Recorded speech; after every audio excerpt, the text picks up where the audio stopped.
We started learning about CT scans of the abdomen and pelvis by first going through the anatomy of the liver.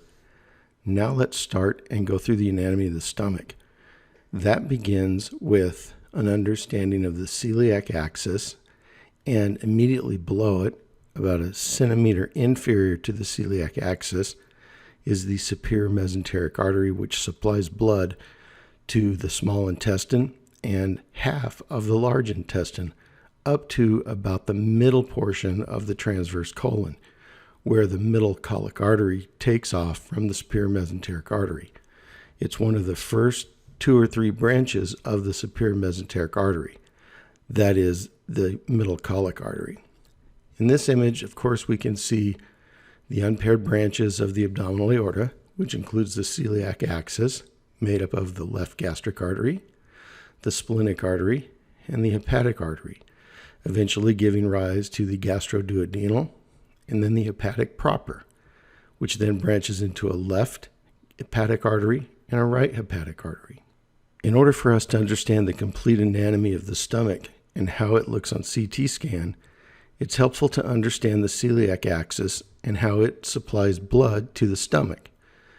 Initially, we're going to see the esophagus and where it enters the abdomen through the esophageal hiatus in the diaphragm. And then immediately inferior to the esophageal hiatus, we have the hiatus for the intra-abdominal aorta. The celiac axis, of course, is made up of branches of the left gastric artery, and of course the splenic artery, which is most noted for its very redundant pig's tail appearance. It's very curvilinear and often is described as like a pig's tail. We also give rise to the common hepatic artery, the gastroduodenal artery, which eventually gives rise to the right gastroepiploic artery. And then we have, in between the spleen and the stomach, branches of small arteries called the short gastrics. These are very important when performing reflux operations. These arteries are taken down so that there's no bleeding from the spleen as the fundus of the stomach is wrapped around the esophagus to stop the reflux symptoms. So let's take a look at what the stomach actually looks like on CT scan. Of course, first we recognize the aorta, the liver, the spleen, and of course the stomach. The stomach is filled with oral contrast, and you can see from inside of the stomach we have air in the stomach and rugae, the multiple small folds within the stomach. The esophagus would be here somewhere. It doesn't show up on this single image very well. To review some of the anatomy of the stomach, let's look and see what we have. Of course, there's the esophagus. Most people need at least 3 centimeters of esophagus in the intra-abdominal portion of the esophagus to prevent reflux. The cardiac notch, the fundus, of course the body, the pyloric antrum, which is responsible for the secretion of gastrin. We know that the fundus secretes acid, as does portions of the body. The angular notch, which is actually located right here, also known as the incisura, and you'll hear it called incisura more than you will the angular notch. We have the pyloric canal, the pyloric sphincter, and then what's called the duodenal bulb here. So looking at an open stomach, we have the rugae. Of course, we have the gastroesophageal junction. Here again is the antrum of the stomach, the pyloric sphincter itself, the duodenal bulb or the pyloric bulb, and then the first portion of the duodenum. On this CT scan, we can orient ourselves right away with the celiac trunk. Here we have the abdominal aorta. This is the celiac axis. It's giving off the left gastric artery, and we can't see the takeoff of the splenic artery, but we can recognize the pig's tail curlicue appearance of the splenic artery making its way to the spleen.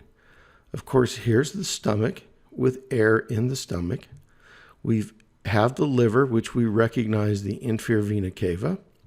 Here, of course, is going to lead us to the portal vein if we were to follow this on multiple sections. and the left kidney, and we can't see the right kidney. This is a hint here of the suprarenal gland on the left side. Of course, the diaphragm can be easily visualized, as well as a few of the ribs.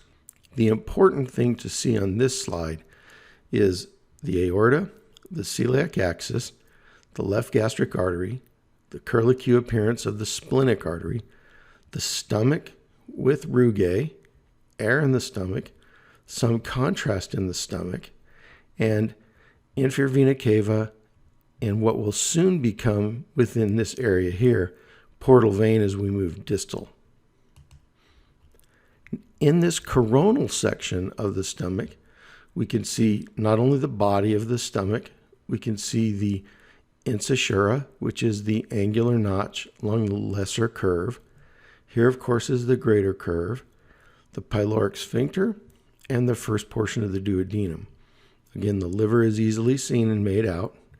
And here we have the descending colon, and not well seen, but is the cecum and ascending colon. All of the air that you see here is air within the intestine. The most important things that we're looking at on this image, of course, is the stomach, the lesser curve, the incisura, which would be right here, the pyloric sphincter, the duodenum, and then colon.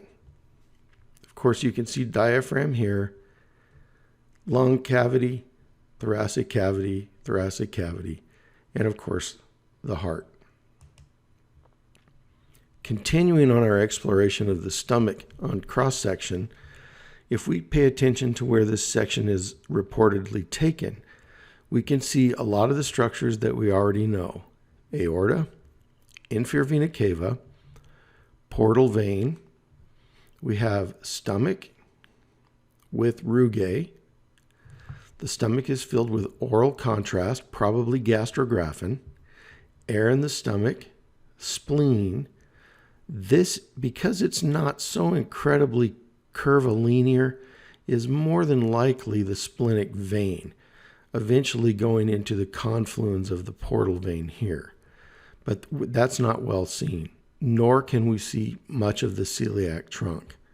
The most important things that we want to localize here are the spleen, the stomach, the splenic vein, the aorta, the cava, the beginning of the portal vein, and then in this area right here, we can see the pancreas. The pyloric sphincter is easily seen in this transverse image because we can see clearly the muscle of the pyloric itself. So here's the antrum of the stomach. This would be the first portions of the duodenum. Here, of course, is the inferior vena cava.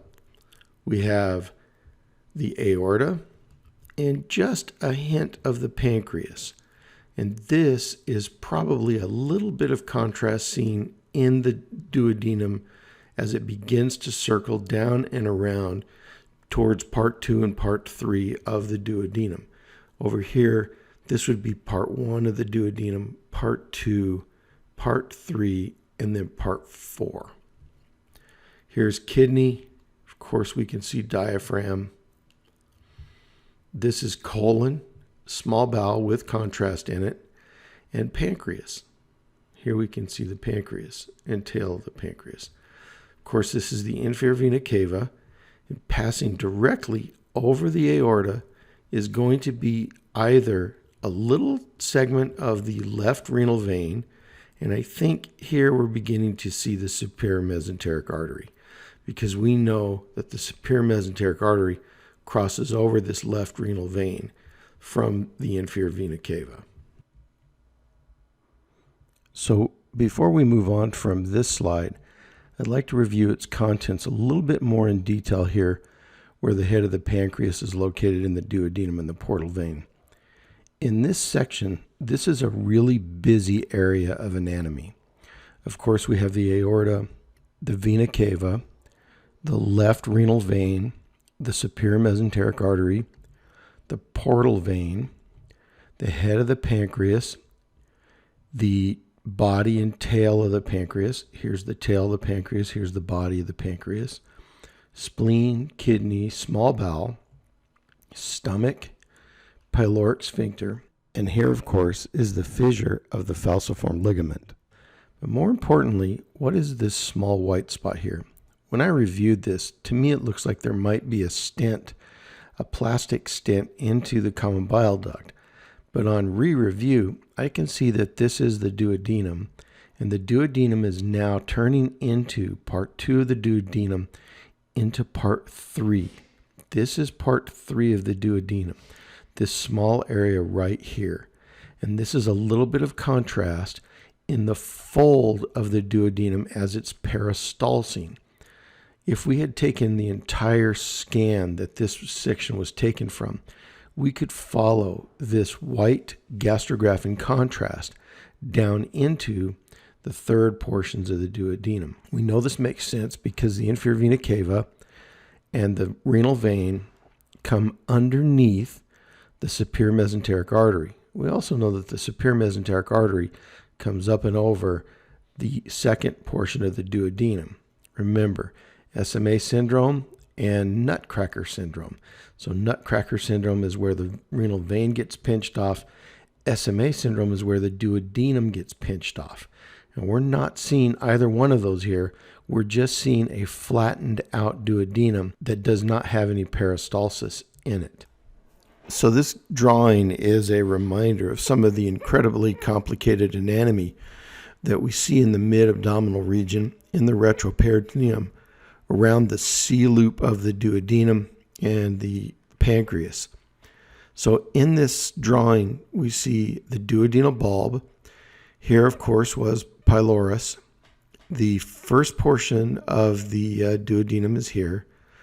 The descending second portion of the duodenum. The third portion of the duodenum. And then this uprising fourth portion of the duodenum. It is here at the ligament of Treitz, also known as the suspensory ligament of the duodenum, that we go from fourth portion of duodenum into proximal jejunum. Now when we look at this drawing, we can see the head of the pancreas is nestled in the C-loop of the duodenum. The second and third portions are retroperitoneal.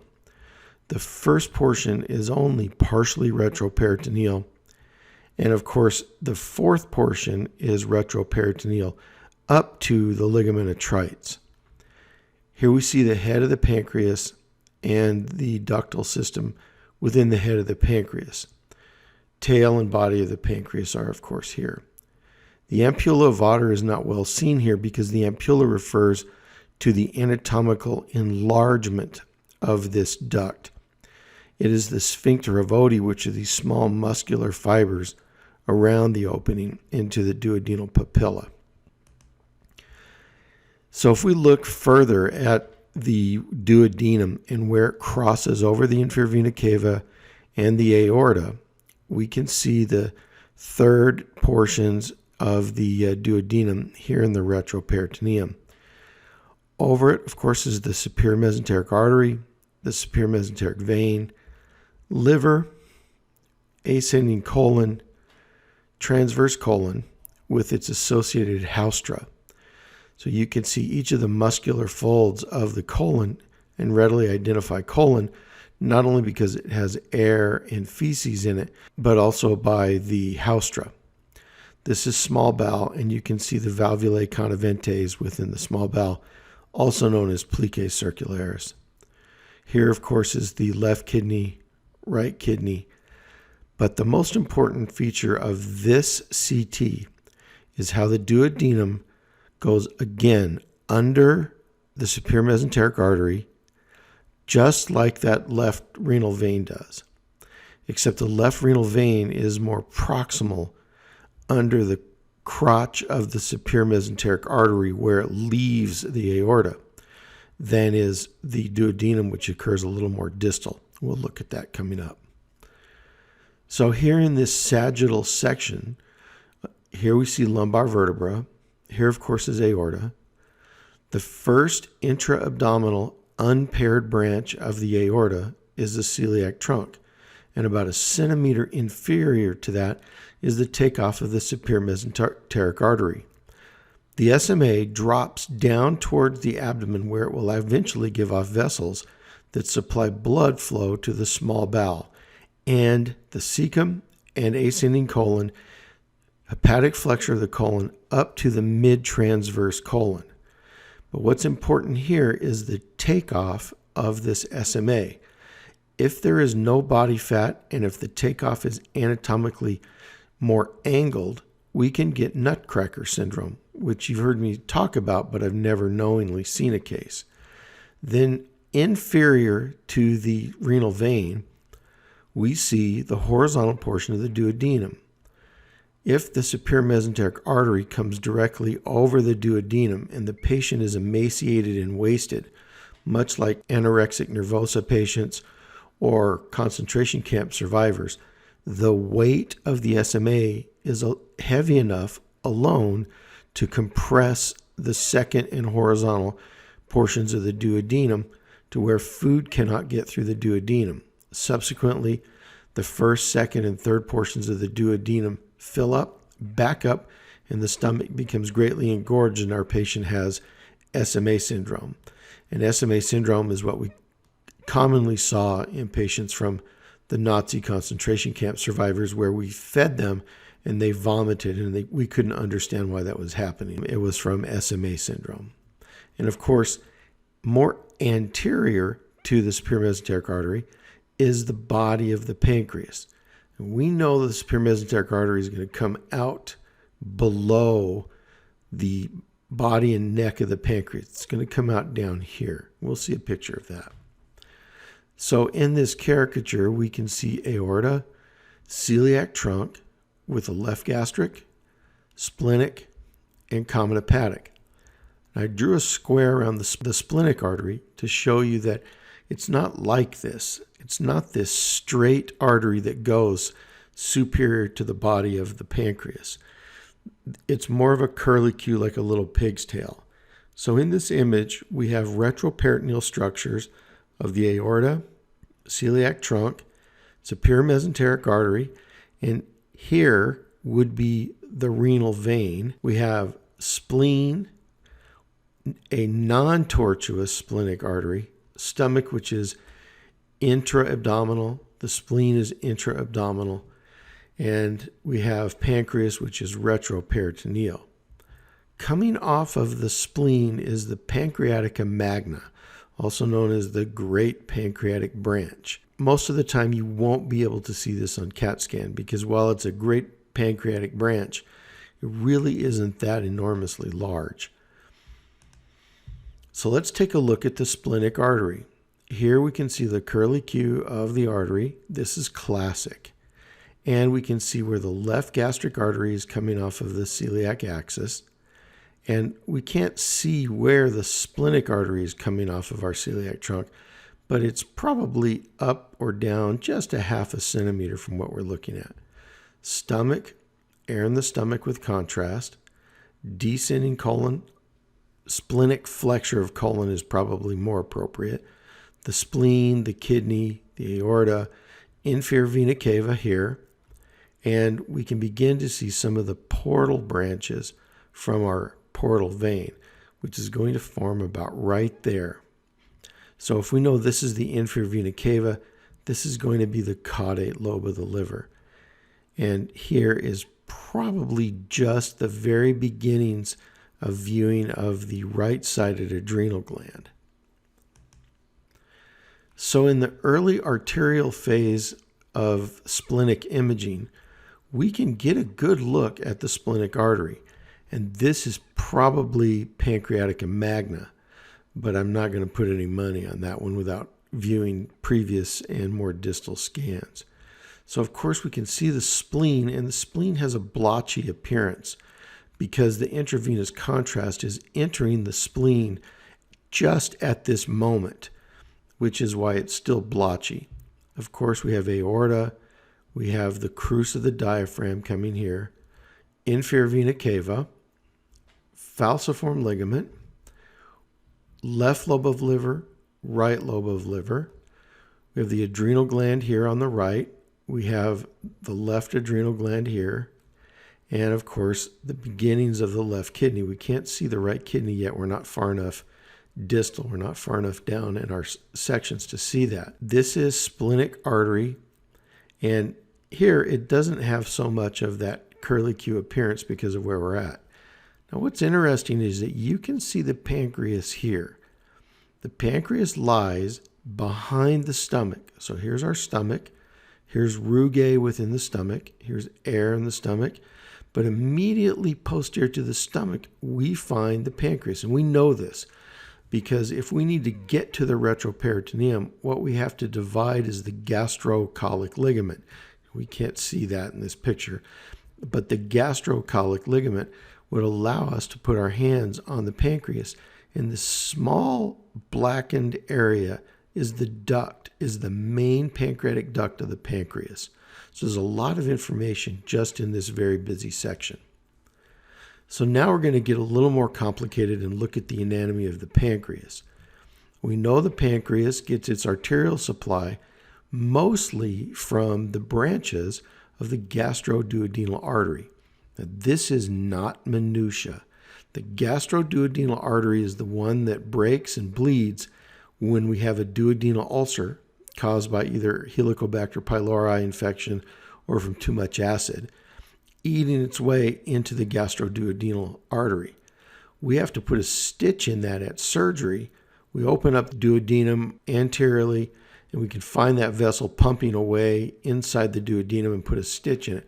We just have to be careful not to put a stitch into the bile duct.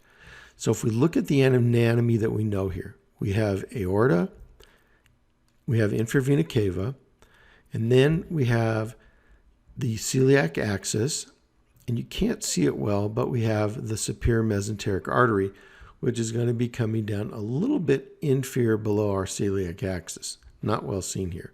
But here's that curlicue splenic artery, and you can see the little tortuosities here within it. Body of the pancreas, spleen, tail of the pancreas. Here's that great pancreatic artery that most of the time we can't see. The uncinate process of the pancreas, and then the superior mesenteric artery and vein. And because the inferior vena cava sits on the right side of the aorta in the retroperitoneum, the inferior mesenteric vein is also going to be to the right side of the superior mesenteric artery as it goes underneath the body and neck of the pancreas. Here's our duodenum. Here's our retroperitoneal portion of the duodenum. Here's the upward swinging fourth portion of the duodenum. And now we enter into the jejunum. So looking at the blood supply of the pancreas, we have the gastroduodenal artery, and it gives off an anterior superior pancreaticoduodenal artery, and then that gives off a inferior anterior pancreaticoduodenal artery. And of course there's the same, but it goes behind the pancreas. We have the posterior superior pancreaticoduodenal artery, and even more inferior, we're going to have an inferior posterior pancreaticoduodenal artery. These are small, they're hard to find, they're not that large at surgery.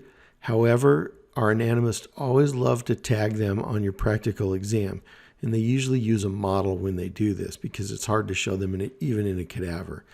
But your take-home message from all of this crazy anatomy here, this retroperitoneal portion of our anatomy, is celiac superior mesenteric vein, superior mesenteric artery going beneath the neck of the pancreas, the celiac trunk, and of course its branches, including the gastroduodenal branch, the proper hepatic branch, the common hepatic branch of the celiac axis, the curlicue of the splenic artery, and the superior and posterior pancreaticoduodenal artery, and the inferior pancreaticoduodenal artery and its anterior and posterior branches.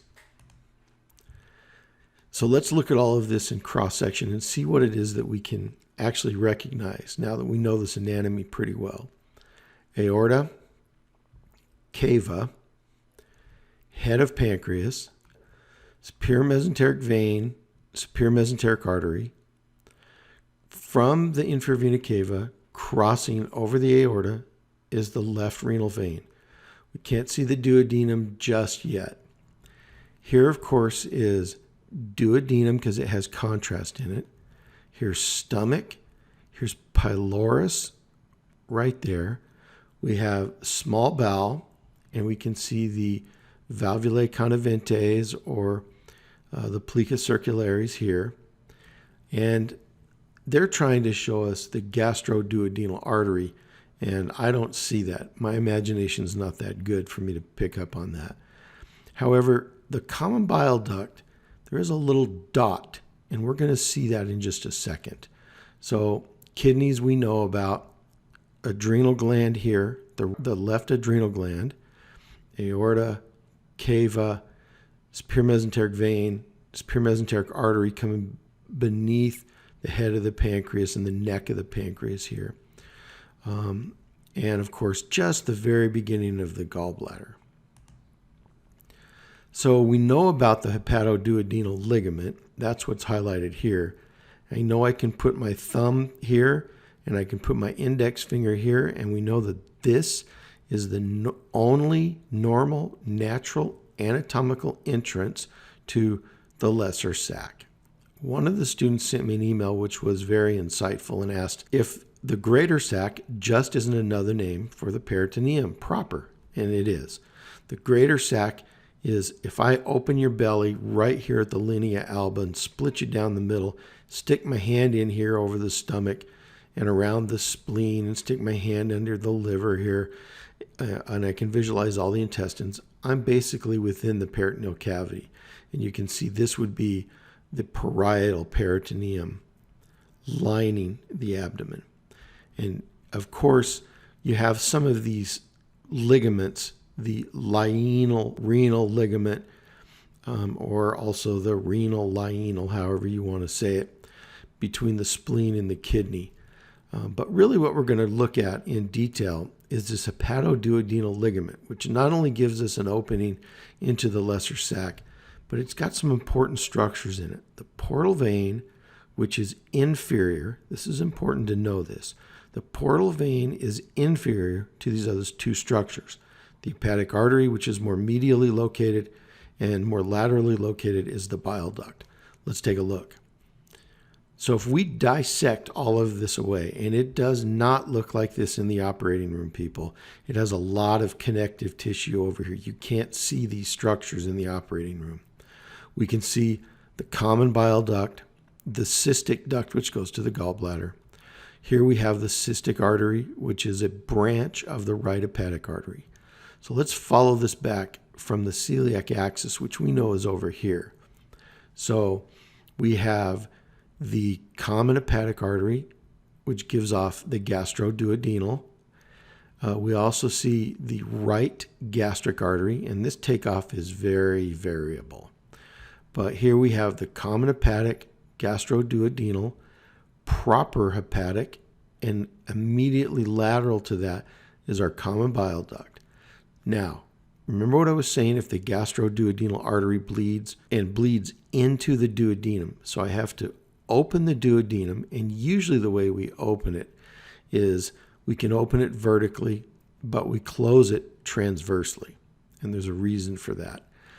If I open the duodenum, I need to put a stitch in this bleeding gastroduodenal artery, but I need to do that in such a way as to not go all the way through the back of the pyloric bulb and put a stitch in my common duct. That would be a horrible complication. In this anatomy, we can see common hepatic, proper hepatic, left hepatic, right hepatic, cystic artery, cystic duct, common bile duct, common hepatic duct, giving off the left hepatic and right hepatic ducts.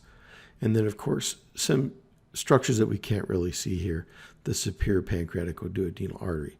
Well, let's take a look at what this really looks like. Remember, I was saying that I can stick my finger behind all of these structures anterior to the inferior vena cava. So let's take a look what that looks like. So the Pringle maneuver allows us to quickly stop blood flow into the liver. The portal vein carries 70% of the blood flow into the liver. The proper hepatic carries about 30% of the blood flow into the liver. So I can stick my finger behind the hepatoduodenal ligament, and that gives me entrance into the lesser sac. Or I can open up this hepatogastric ligament right here, this connective tissue, hepatogastric ligament. I can open that and expose, of course, the celiac axis if I need to. Here's a caricature and a nice drawing of how we do the Pringle maneuver with a clamp. I will tell you, I wouldn't use this kind of clamp because once I've clamped it, I'm probably going to cause a stricture of my common bile duct, and that'll be a nightmare for the patient to recover from. So let's see what this really looks like in the operating room. It looks like this. So you can see the nice caricatures that I'm showing you in these pictures and also on CT scan images doesn't really look like this. So here they've taken out the gallbladder. This is probably a little bit of duodenum showing up here.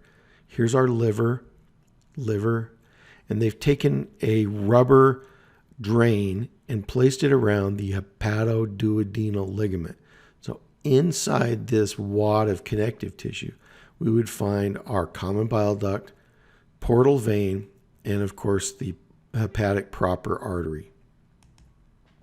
Here's what it looks like laparoscopically.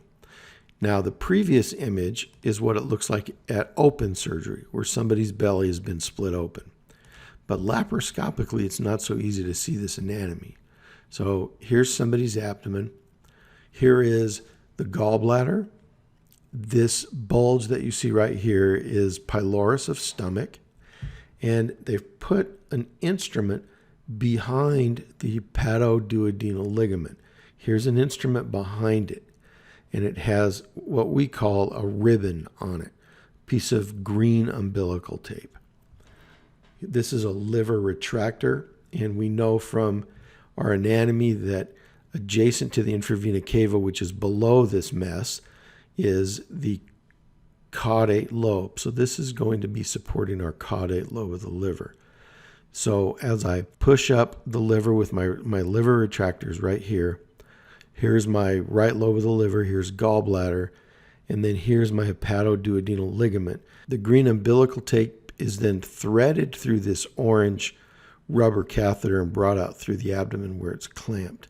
So this is a laparoscopic view. So just to look at this anatomy again, gallbladder, liver, stomach, probably the duodenum, lesser sac is going to be, if I stick my finger behind here, here's the foramen of Winslow.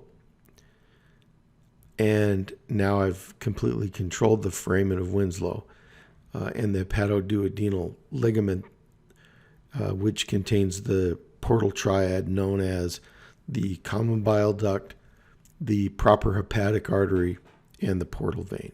We're probably getting pretty good at identifying the structures of the celiac trunk. But let's review again what we know. Aorta, celiac trunk or celiac axis, common hepatic artery, which will give way to its first branch, which is the gastroduodenal, and then eventually to the proper hepatic. We have the infravena cava. We have a right hepatic artery, kidney. This is likely a branch of the splenic artery, stomach, descending colon, splenic flexure of colon.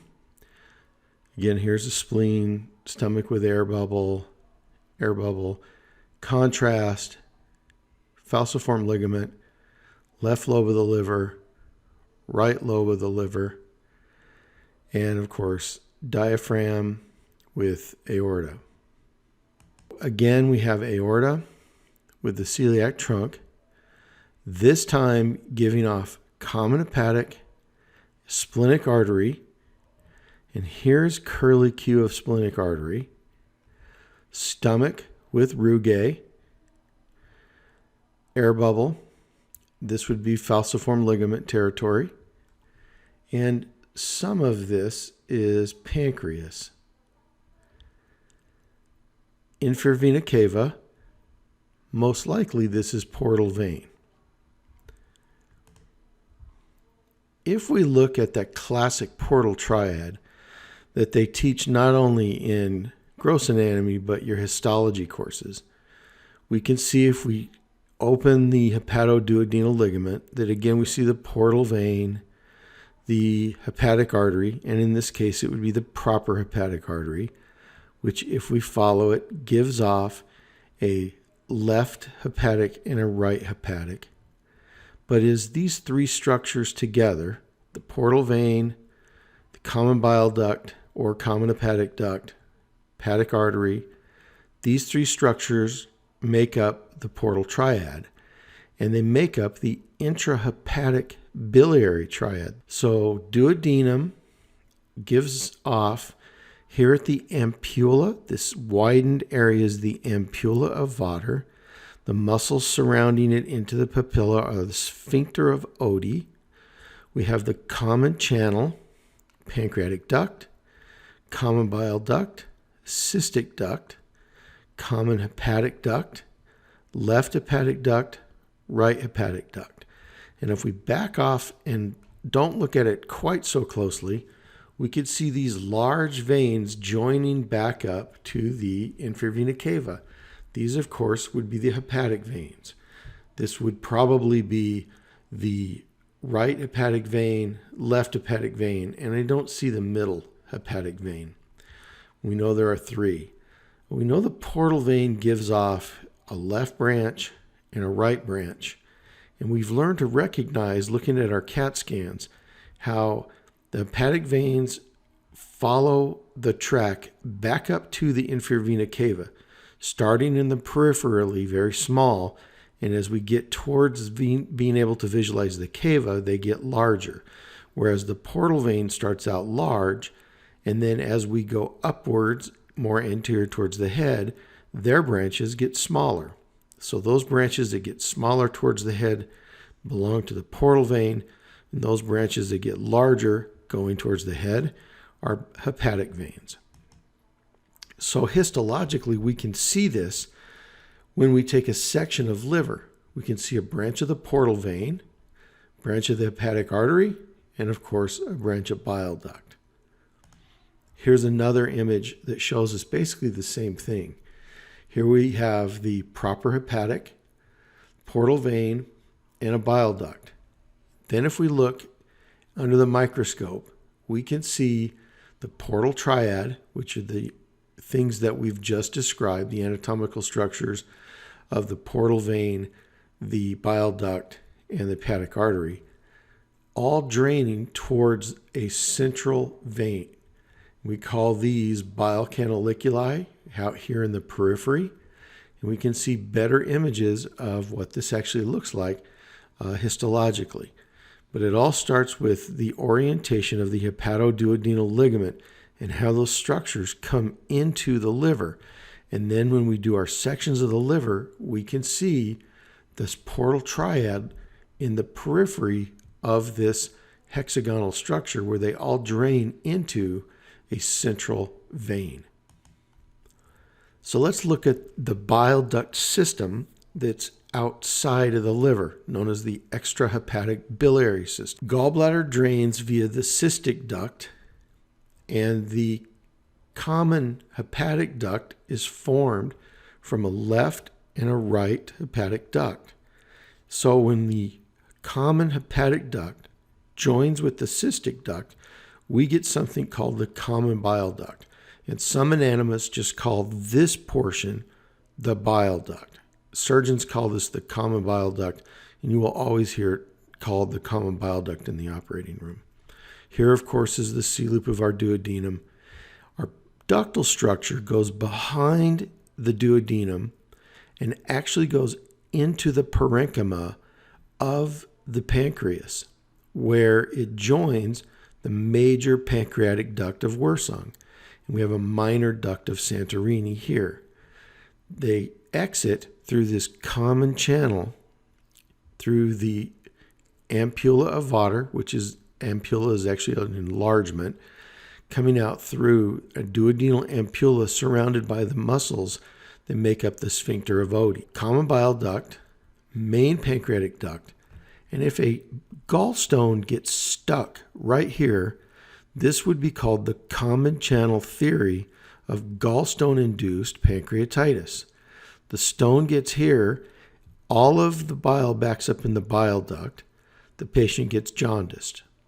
The pancreatic secretions, the exocrine pancreatic secretions, back up into the pancreas. The pancreatic duct enlarges, and under pressure, the pancreas gets pissed off, and you get pancreatitis. The treatment is to get that stone out of there and then remove the gallbladder because that's where the stones came from. So we take out the stone, and there are many ways to do that. ERCP is just one. A common bile duct exploration is another way to do it. But we have to remove the factory that makes the stones, and that's the gallbladder. So here's a different caricature showing us much of the same thing. Most importantly, we see the right and left hepatic ducts joining into the common hepatic duct. Cystic duct with the spiral valves of Heister. You can see these on intraoperative cholangiograms. When the surgeon is taking out the gallbladder, we take and use fluoroscopy along with a catheter that we insert into the cystic duct and inject a radiopaque dye, usually a dilute gastrografin solution, and we can actually see the valves of Heister. Of course, we have the neck of the gallbladder. Hartmann's pouch is this almost ampulla-like outpocket of the gallbladder. Of course, the body and the fundus of the gallbladder. Here is the duodenum crossing over the bile duct, C-loop of duodenum, and this is the first portion of duodenum, second portion going into the third portion. Here's an MRCP. Basically, this is nothing more than an MRI of the extrahepatic ductal system. So again, we can see duodenum, we see the minor duct of Santorini, the major pancreatic duct. Here is the common bile duct, tiny valves of Heister going in through the cystic duct into the gallbladder, and here's gallbladder. So our cystic duct in this case wraps around and goes into the neck of the gallbladder right here. And then we have our intrahepatic ductal system. Why would we do an MRCP for somebody? If they come to the emergency room and had evidence of gallstones, perhaps found on ultrasound, and they have pancreatitis or they're jaundiced, we need to find out if there are any stones in the bile duct system, or if there's any stones or enlargement of the pancreatic duct. We would do an MRI of the bile ducts called an MRCP. It's a non-invasive procedure as opposed to an ERCP, where we have to actually put a scope down the patient's mouth, into the stomach, feed it down into the duodenum, and then put catheters up into these bile ducts to pull those stones out. If you'd like to see ERCPs, please click on these links. I've put a normal ERCP, a link to a sphincterotomy where they're pulling a stone out, but in order to get the stone out, they actually have to open up the sphincter of Oddi and make it larger. And then there's another video showing a basket versus balloon dilatation of the common duct to pull the stone out. So if we look at this sagittal view of the liver and the gallbladder, we recognize a lot of common anatomy. Duodenum, transverse colon, gallbladder with cystic duct, common bile duct, common hepatic duct, pancreas. Remember now, these next few CT sections are going to be focused on the ductal system. We know where the aorta is. We know where the IVC is. Here we have portal vein, the splenic vein, and we have a little bit of SMA, which we can see coming off the aorta. So we're still up pretty high where the celiac trunk is at. Of course, spleen. This is probably colon with stool in it. It's difficult to tell at this slice. Where the splenic vein is going to join the portal vein, we have this confluence here. We can't see the SMV very well, but if we look at our ductal system, here's gallbladder. Here would be round ligament of liver at the base of the fissure for the falciform. And here is our common hepatic duct. In this section, which is a focus on the ductal system, we can see the aorta, the superior mesenteric artery. This is splenic vein running on the inferior aspect of the pancreas. So here's pancreas, spleen, left kidney, probably colon here. Inferior vena cava, portal vein, confluence of where the splenic vein enters the portal vein is right here. That's the confluence. We begin to see the gallbladder and the common hepatic duct. If we look closely here, we can see head of pancreas, superior mesenteric vein, and this little dot, which is the common bile duct. So aorta giving off superior mesenteric artery, so we're just inferior to the celiac axis. IVC, head of pancreas, superior mesenteric artery, superior mesenteric vein, common bile duct, that little dot. And then coming around the head of the pancreas is the duodenum. And here is duodenum, outlining the total duodenum here for you. Gallbladder, and that little dot in the head of the pancreas is the common bile duct. Even more view of the same thing, but a little bit further down, a little bit more towards the feet. So here we have aorta, we have kidney. Crossing over the aorta is the left renal vein coming into the inferior vena cava. Here's right renal vein, right kidney. Here is the pancreas. We can see the duct of the pancreas within the pancreas itself. Here is aorta, superior mesenteric artery. We don't see the vein. The superior mesenteric vein is probably in here somewhere. We're just not being able to see it quite yet. Tail of pancreas, inferior aspect of the pole of the spleen, but I don't see a splenic artery, and I don't clearly see any duodenum. So we're still up rather high before we get down into the C loop of the duodenum.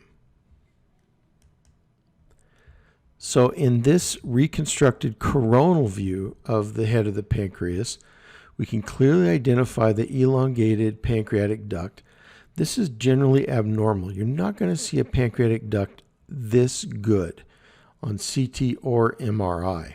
Of course, there's a lot of stool here.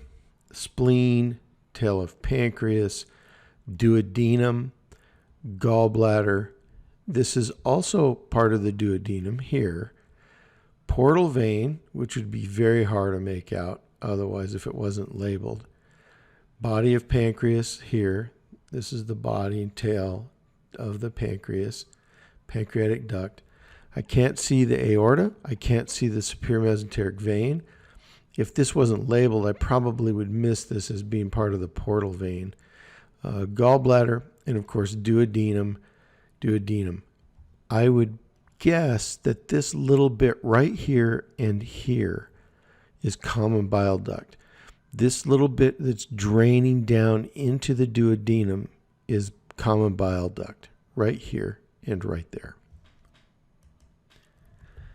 Okay, that's the end of part 2. Let's take a break and come back for part 3 in the final portion.